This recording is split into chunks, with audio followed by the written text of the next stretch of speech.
ಬರೀ ಮಾಲನ್ನು ಕೊಳ್ಳೋದು ಮಾಡೋದು ಅಷ್ಟೇ ಅಲ್ಲ, ಮುಖ್ಯವಾಗಿ ಸ್ವದೇಶಿಗೆ ನಾವು ಕಾಂಟ್ರಿಬ್ಯೂಟ್ ಮಾಡಬೇಕು.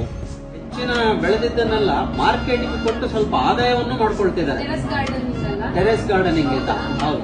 ಹೊರಗಡೆ ಪ್ರದರ್ಶನ ಮಾಡಿದ್ರು ನಮ್ಮದು ಅಂತ ಆದಾಗ ಅಥವಾ ನಮ್ಮ ಊರಲ್ಲಿ ನಮ್ಮ ದೇಶದ್ದು ಅಂತ ಆದಾಗ ಸ್ವದೇಶಿ ಅಂತ ಬಂದಾಗ ಎಲ್ಲ ಒಂದ್ ಕಡೆ ಕಾಂಟ್ರಿಬ್ಯೂಟ್ ಮಾಡಕ್ ತುಂಬಾನೇ ಹೆಮ್ಮೆ ಆಗುತ್ತೆ, ಖುಷಿನೂ ಆಗುತ್ತೆ. ಕ್ರಿಕೆಟ್ ಫುಟ್ಬಾಲ್ ಬಂದ್ಮೇಲೆ ನಮ್ಮ ಸ್ವದೇಶಿ ಆಟ ಎಲ್ಲ ಮಂಕಾಗ್ತದೆ. ಸ್ವದೇಶಿ ಆಟ ಯಾವುದು ಅಂದ್ರೆ ಹೇಳಕ್ಕಾಗಲ್ಲ. ಹೇಗಾದ್ರೂ ಮಾಡಿ ಸ್ವದೇಶಿ ಚಿಂತನೆಗಳನ್ನು ನಾವು ತುಂಬಿದ್ದೆ ಆದ್ರೆ ನಮ್ಮ ದೇಶ ಸದೃಢವಾಗುತ್ತೆ.